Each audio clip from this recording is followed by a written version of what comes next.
You won't be welcome at our wedding. Your presence would mark the end of our relationship." My oldest son and his future bride affirmed this with solemn nods. My heart sank as I felt their disdain for me. What had I done to deserve such rejection? Hadn't I simply been a typical mother to them? What was wrong with me? Why did they despise me so deeply? Their rejection felt like a wound I couldn't fathom. I couldn't comprehend their animosity towards me. They must truly loathe me to bar me from their special day. But I couldn't pinpoint any wrongdoing on my part. And my husband, too, faced their scorn. I couldn't bring myself to forgive my son. How could he treat me with such disrespect after all I had done for him?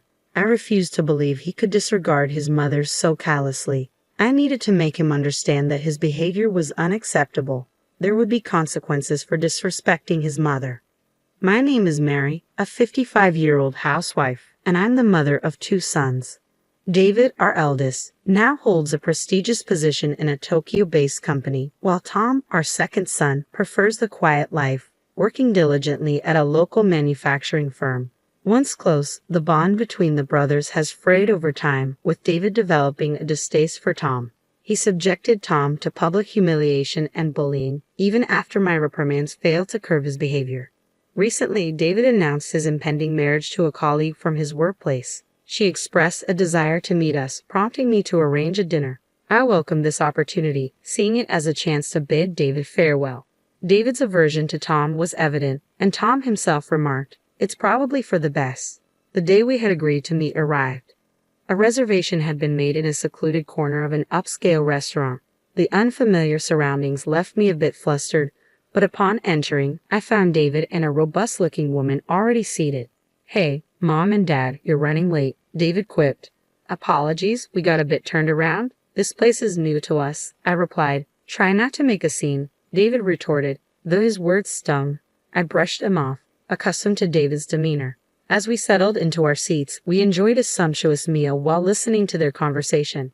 David spoke glowingly of his fiancée, praising her attentiveness to his every word and her forward-thinking approach to their future. He painted her as a paragon of perfection, unlike us, his parents. His adoration for her was palpable, though she urged him to tone it down. It seemed David couldn't help but extol her virtues and his own accomplishments whenever he spoke. When I inquired about their meeting, David dismissed it, asserting, "You should see how amazing she is," sidestepping any mundane details. It felt as though he was overcompensating, striving to impress us with her virtues, making me distinctly uneasy. My husband shared my discomfort, and I silently thanked Providence for Tom's absence from the gathering. "I'll say this again and again, she's nothing like you guys. Please don't mistreat her once we're married. Show her some respect," David implored. "I don't need reminding. I wouldn't dream of it," I assured him. "We'll see. You've always favored Tom over me. With that history, I can't be sure you won't do anything to her," David countered. His accusation hit me hard. While we had been preoccupied with David's relentless bullying of Tom, David felt sidelined and unloved. Tom had endured David's torment since childhood, and as any parent would, we tried to alleviate his distress. When I pressed David for reasons, his response was simple: "Because I didn't like Tom." Unable to bridge the gap, the issue remained unresolved. I hadn't realized David perceived our actions as favoritism towards Tom, but I chose not to challenge him, unwilling to escalate the tension. The strained dinner concluded without incident, but it was clear our underlying issues remained unresolved. "Getting up there in age, aren't you?" David remarked casually. "No need to fret, we'll look after you too." David had unilaterally decided that he and his wife would move in with us after their wedding, seemingly with her blessing. She chimed in, "You have another son who won't rely on you forever, right? I'll take care of him." The notion unsettled me deeply. While Tom did reside with us, it was out of genuine care and not entitlement. However, David and his family had moved in without our consent, claiming our space and assuming ownership. "Why don't you tend to the garden, Tom?" David urged. "I have work," Tom replied. "You're unemployed. Get to it," David retorted. "What? You're insufferable," Tom shot back. David's relentless pressure on Tom was escalating. I admired Tom's maturity in handling the situation, but the dynamics were far from simple. David and his family were scheming to oust Tom and us from the house without our knowledge. Late one night, after my husband and Tom had retired to bed, I ventured out for a drink of water, only to find the living room illuminated. "When do you think we'll have this house to ourselves?" she inquired. "Just a bit longer. We need solid plans to avoid any hiccups. Once we rid the place of the others, I want to give it a makeover. It's looking a bit dated." David chuckled in agreement. I was incredulous. I couldn't believe they were contemplating such a move. I immediately alerted my husband and Tom. Delaying action could spell disaster. As we deliberated our next move, Tom stepped forward with a strategy. "Mom, I'll handle this. I've got a plan," he assured us. Though Tom's words provided some comfort, his plan called for patience above all else. Yet if Tom's method proved successful, David and his fiancée would be out for good. With that in mind, my husband and I agreed to trust Tom's strategy. Despite the various ongoing issues, life carried on, and David and his fiancée set their wedding date. They opted for a luxurious venue nearby, which surprised us as we had initially thought a countryside setting would suffice. "It's a bit steep, but with our earnings, we can manage," David remarked with a smirk that irked me, though I held my tongue. Despite David's continued jabs at Tom's composed demeanor seemed to weather the storm. When the couple summoned us to discuss the wedding plans, we were met with an outrageous request. "Please refrain from attending our wedding. It would jeopardize our relationship," they declared. I was dumbfounded by their words, but managed to compose myself enough to ask David, "Are you sure? Why the sudden change?" "I'm afraid of you both. I don't want you there," David insisted, feeding tears in response to my inquiry. "I'm warning you, our relationship will be over if you show up. Isn't that what you want anyway? Am I not your terrible son?" David pointed accusingly at Tom, leaving Tom speechless. My patience wore thin upon hearing his words. "That's enough, David. You've been tormenting Tom for far too long. Why are you behaving like this? Your siblings stop treating him so poorly," I interjected, addressing David's bullying. David and his wife turned their gaze towards me as I spoke. "You have no right to criticize me. You've been fooled by Tom's charades and coddled him. You've always favored him," David retorted. "Because you mistreat your younger brother," I countered. "Isn't that just an excuse? You couldn't resist Tom's charm because he's so adorable." "That's not fair," David snapped back. Despite my reassurances that I didn't favor Tom, David refused to listen. Why couldn't he see that his own actions led to this situation? Why wouldn't he even consider it? David is my son, and despite his behavior, I felt a maternal obligation towards him, but that sentiment was fading fast. At that moment, I made the difficult choice to disengage from my son. "Fine then, I will be attending the wedding," I declared, washing my hands of the matter. Tom and my husband exchanged wide-eyed glances, while David and his companion seemed content with my decision. "Are you sure about this? You'll regret it," I cautioned. "No, we won't regret it. The best weddings are those free from distractions," David confidently replied. Their cheers contrasted with the heaviness in our hearts. There was no point attending a wedding where we weren't welcome. Eventually, our family reached the decision to abstain from the ceremony. Without an invitation, we wouldn't have been able to enter anyway. David appeared content throughout, but little did they know the repercussions of their decision. It was almost comical to consider the strategy Tom had devised. The newlyweds managed to navigate the wedding without any hitches, but they continued to reside in our home. Having recently changed jobs to be closer to us, they were busy packing and preparing for the move to their new office. Upon returning home from their first day at the new office, they frantically called for Tom. "Tom, what's happening?" they queried anxiously. When I inquired about the commotion, they relayed the events of the day in brief. During their orientation at the new workplace, they unexpectedly encountered Tom, who wasn't expected to be there.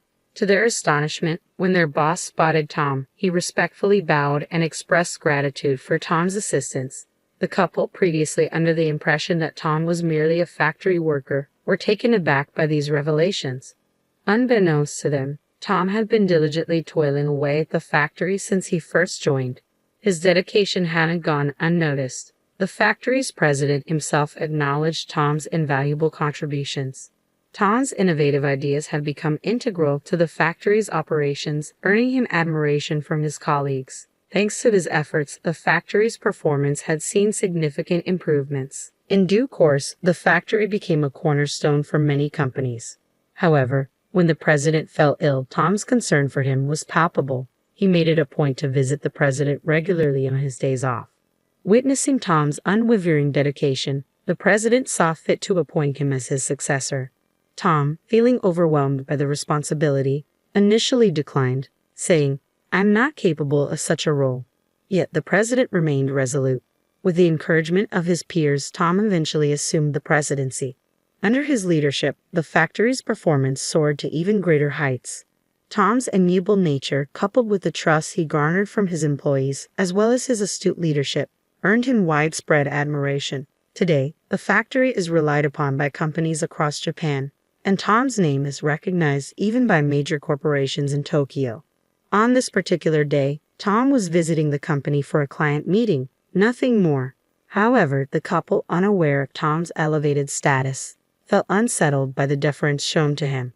"You always find a way to deceive us," David accused, seizing Tom's arm. "If only you had been honest with us, we wouldn't have reacted this way. Why didn't you tell us?" David's wife dissolved into tears on the spot. Tom's nonchalant demeanor was almost ironic given the circumstances. "I reached the top through my own efforts, that's all there is to it, so why all the anger?" he remarked casually, his expression unfazed. David's ire seemed to intensify at Tom's composure, prompting him to raise his voice. "Don't you dare act indifferent towards me." Yet Tom remained composed as he addressed David. "There's something else I want you to hear. It might be the most important thing for you."